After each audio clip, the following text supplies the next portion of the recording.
Hello दोस्तों, welcome to my channel Vinay classes. दोस्तों, आज की वीडियो में हम देखने वाले हैं क्या सामाजिक विज्ञान का पेपर जो कि 2023 में सेम ऐसे ही आएगा। 100% की गारंटी। तो वीडियो पूरा देखिएगा, बहुत ही इंटरेस्टिंग होने वाला है। और पूर्णांक 70 अंक का होगा। सामाजिक विज्ञान क्लास 10th, ठीक है। 3 घंटे 15 मिनट, ठीक है। उसके बाद क्या करना है आपको, इसका अगर आप कमेंट करेंगे तो इसका हम उत्तर भी लिख के दे देंगे कॉपी पे, ठीक है। नेक्स्ट वीडियो कमेंट करेंगे तो कॉपी पे उत्तर भी इसका लिखवा के दे दूंगा, ठीक है। तो तब तक के लिए यही वीडियो देख लीजिए, बहुत ही इम्पोर्टेंट है। यही 2023 में सेम आएगा, 100% गारंटी है। तो इसलिए वीडियो पूरा देखिए और चैनल पे नया है तो सब्सक्राइब कर लीजिएगा। चलिए शुरू करते हैं। सबसे पहले तो आपको पढ़ लेना है, सभी प्रश्न अनिवार्य हैं। यहाँ सभी प्रश्न अनिवार्य हैं। प्रारंभ के 15 मिनट आपको पेपर पढ़ना है, ठीक है। यह प्रश्न 2 खंडों में विभाजित है, खंड अ व ब, ठीक है। खंड अ में क्या है, 20 अंक के प्रश्न हैं जो कि बहुविकल्पी हैं, जिनका उत्तर OMR शीट पर दिया जाना है, ठीक है। OMR शीट पर अंकित किए जाने के पश्चात उसे काट पीट नहीं करना है, इरेजर वाइटनर का प्रयोग नहीं करना है, ठीक है। उसके बाद खंड ब आ जाता है, 50 अंक का है। इसमें वर्णात्मक टू मानचित्र संबंधी मतलब 3 प्रश्न बनते हैं, ठीक है। पहला खंड है उसमें केवल आपको बनते हैं OMR शीट पे 20 प्रश्न लिखने वाले, जो कि 20 नंबर के होंगे। और ब वाला जो खंड है उसमें 50 अंकों का होगा, वर्णात्मक 1, वर्णात्मक 2 और मानचित्र संबंधी, ठीक है। और उसके बाद क्या दिया है, निर्देश में क्या दिया है, निर्देश पढ़ना बहुत ज़रूरी होता है। उसके बाद इसमें दिया है प्रत्येक प्रश्न के लिए उसके सामने अंक निर्धारित किए गए हैं, ठीक है। दिए गए मानचित्र को उत्तर पुस्तिका मजबूती से बांध लेना है, ठीक। दृष्टिबाधित यानी कि जो अंधे बच्चे होते हैं या फिर दृष्टिबाधित होते हैं, उनके लिए उत्तर लिखने का अलग उपाय दिया है, ठीक है। उसके बाद आ जाते हैं खंड ए पे, ठीक। खंड ए पे आ जाते हैं तो बहुविकल्पी प्रश्न है यहाँ, ठीक। बहुविकल्पी प्रश्न दिया हुआ है बहुविकल्पी प्रश्न दिया हुआ है। पहला देख सकते हैं, निम्न में से कौन से 1815 की वियना संधि से संबंधित है, यहाँ ठीक है, क्वेश्चन लिखा हुआ है। और आंसर भी दिया है, चारों में से ऑप्शन जो भी होगा आपको लिखना है, ठीक है।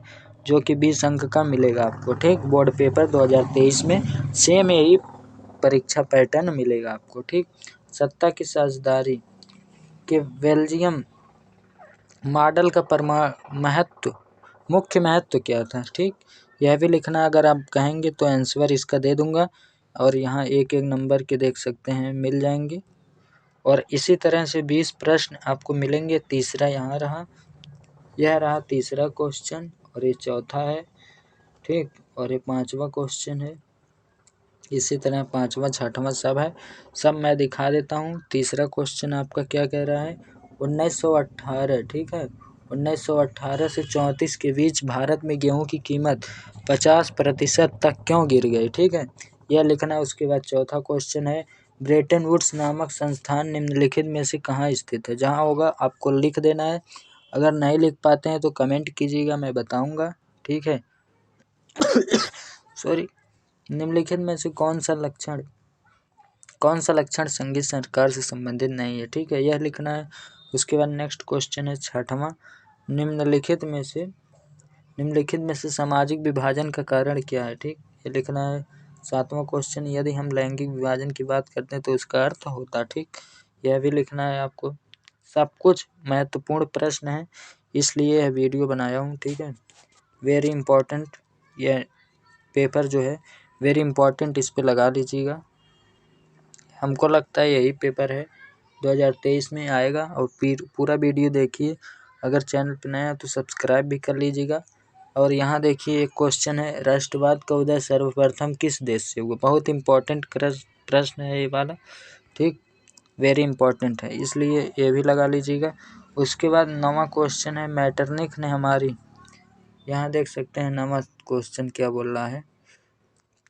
ड्यूक मैटरनिख ने हमारी सामाजिक व्यवस्था का सबसे खतरनाक दुश्मन किसको बताया, ठीक, यह लिखना। उसके बाद 10वां क्वेश्चन है, यहाँ रहा, लोकतांत्रिक शासन व्यवस्था अन्य व्यवस्थाओं से अच्छी है क्यों, कि यह है। उसके बाद इसमें से जो करेक्ट ऑप्शन होगा लिखना है। मृदा किस प्रकार प्राकृतिक संसाधन है, यह भी लिखना है आपको यहाँ, ठीक है। और इसी तरह 12वां क्वेश्चन है, 12वां क्वेश्चन है, निम्नलिखित में से पंजाब की भूमि, ठीक है, निम्नलिखित में से पंजाब के भूमि संकुचन का मुख्य कारण है, ये भी आपको लिख देना है, 1 नंबर यहाँ मिल जाएगा। 13वां क्वेश्चन है, भारत के किस राज्य की शिशु मृत्यु दर निम्नतम है, ठीक है, सॉरी, यह भी लिख दीजिएगा। 13वां वेरी इंपॉर्टेंट है। 14वां क्वेश्चन है, सार्वजनिक एवं निजी क्षेत्र का किस आधार पर वर्गीकृत किया गया है, ठीक, यह भी लिखना है, 1 नंबर। उसके बाद देखिए क्या करना है आपको, भूक्षरण से क्या तात्पर्य है, ठीक। 15वां क्वेश्चन, सॉरी दोस्तों, खांसी आ रही है मुझे। 15वां क्वेश्चन, भूक्षरण से क्या तात्पर्य है। उसके बाद 16वां क्वेश्चन है, गोंडवाना कोयला क्षेत्र का किस क्षेत्र में नहीं पाया जाता, यह लिखना है। उसके बाद भूमिहीन ग्रामीण मजदूर के लिए सबसे अधिक उपयुक्त विकास लक्षण कौन सा है, ठीक। उसके बाद 18वां क्वेश्चन देख लेते हैं, निम्नलिखित में से कौन सा व्यापार अवरोधक लक्षण नहीं है, ठीक। 19वां क्वेश्चन देख लीजिए, सॉरी 19वां क्वेश्चन देख लीजिए, निम्नलिखित में से कौन सा परंपरागत ऊर्जा स्रोत नहीं है, ठीक है। क्या हो गया। 20वां क्वेश्चन, वैश्वीकरण का बहुराष्ट्रीय कंपनियों के निवेश पर क्या प्रभाव पड़ा, ठीक, ये क्वेश्चन लिख लीजिए। उसके बाद आ जाते हैं हम लोग खंड ब पे, ठीक है, खंड ब में क्या दिया हुआ है ये भी देख लेते हैं, वेरी इंपॉर्टेंट है क्योंकि इसलिए, ठीक है। वर्णात्मक इसमें मिलेगा, लगभग 80 शब्द में उत्तर दीजिएगा, ठीक है। प्रथम विश्व युद्ध, देखिए यहाँ पूछा प्रथम विश्व युद्ध के पश्चात होने वाली महामंदी कारणों की उल्लेख कीजिए या समीक्षा कीजिए, ठीक है। अगर ये नहीं लिख पाते हैं तो 4 नंबर इसमें आपके कट जाएंगे, कटेंगे नहीं बल्कि आपको अथवा करके एक ऑप्शन और दिया है, अथवा करके आप एक चीज़ और लिख सकते हैं, क्या लिख सकते हैं, 1918 से 34 के मध्य होने वाले महामंदी का भारतीय अर्थव्यवस्था पर पड़ने वाले प्रभावों का समीक्षा करना है, ठीक। उसके बाद दूसरा क्वेश्चन इसका है, ये खंड ब का है, ठीक है, उत्तर 80 शब्दों में जिसका लिखना है।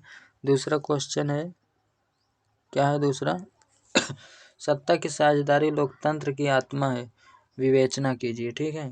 यह नहीं आता है तो ये वाला क्वेश्चन लिख सकते हैं, जाति में राजनीति और राजनीति में जाति की भूमिका की विवेचना कीजिए। 4 नंबर यहाँ से आपके पक्के, 4 नंबर यहाँ से, ठीक, यानी कि 8 नंबर यहाँ पक्के हो गए। उसके बाद तीसरे क्वेश्चन पे आते हैं। तीसरा क्वेश्चन क्या है, तीसरा क्वेश्चन क्या है, आर्थिक विकास के लिए ऊर्जा का आधार आवश्यकता है, इस कथन के लिए परिप्रेक्ष्य में ऊर्जा संचरण हेतु अपनाए जाने वाले उपायों का अपना मत स्पष्ट करना है, ठीक है। उसके बाद परिवहन तथा संचार के साधन, ठीक, परिवहन और संचार के साधन से रिलेटेड है, वेरी इंपॉर्टेंट है। संसाधन किसी भी देश के जीवन रेखा अर्थव्यवस्था क्यों कहे जाते हैं, तर्क सहित उत्तर देना, ठीक। उसके बाद नेक्स्ट क्वेश्चन चौथा है। चौथा क्वेश्चन क्या है, ऑप्शन भी दिया हुआ है यहाँ अथवा करके, देखिए ये जो क्वेश्चन है चौथा क्वेश्चन, बहुराष्ट्रीय कंपनियां अपने उत्पाद की उत्पादन लागत कम बनाए रखने के लिए किस प्रकार प्रबंधन करती हैं, ठीक है। अच्छे बाजार के प्रमुख लक्षणों का संक्षेप में विवेचना, मतलब छोटे शब्दों में लिखना है, ठीक। उसके बाद नेक्स्ट क्वेश्चन है वर्णात्मक टू, उत्तर लगभग 150 शब्दों में लिखना है, ठीक है। आपकी परीक्षा का पैटर्न बिल्कुल ही बदल गया है, कुछ समझ में नहीं आ रहा है आपके छात्र कैसे पास होंगे, लेकिन मैं गारंटी लेता हूँ अगर हमारे चैनल से आज ही जुड़ जाते हैं तो 90% आपका आ जाएगा। ठीक। महात्मा गांधी द्वारा चलाए गए आंदोलनों महात्मा गांधी द्वारा चलाए गए आंदोलनों असहयोग आंदोलन के क्या कारण थे, इसे उन्होंने क्यों स्थगित किया। ठीक। यह लिखना 6 नंबर आपको मिल जाएगा। ठीक। सत्याग्रह का अर्थ बताना है। ठीक। सत्याग्रह पर महात्मा गांधी के क्या विचार थे, यह लिख देना है आपको। अगर ए वाला क्वेश्चन नहीं आता तो ए वाला लिख दीजिएगा। ठीक। उसके बाद नेक्स्ट क्वेश्चन है, नेक्स्ट क्वेश्चन क्या है, सॉरी नेक्स्ट क्वेश्चन क्या है, नेक्स्ट क्वेश्चन है नेक्स्ट क्वेश्चन है क्या आपका, लोकतांत्रिक सुधार का अर्थ क्या है, इसके लिए उठाए जाने वाले किन्हीं 4 कदमों का उल्लेख करना है। अथवा वैध शासन का क्या अर्थ है, वैध शासन का क्या अर्थ है, लोकतंत्र किस प्रकार उत्तरदायी, जिम्मेदार एवं वैध सरकार का गठन करता है, यह लिखना है। ठीक। उसके बाद आपको लिखना है 7वां क्वेश्चन। ठीक। वैश्वीकरण के क्या अर्थ है, वैश्वीकरण का क्या अर्थ है, वैश्वीकरण का कृषि पर पड़ने वाले प्रभाव का वर्णन करना है। ठीक। उसके बाद लिखना है आपको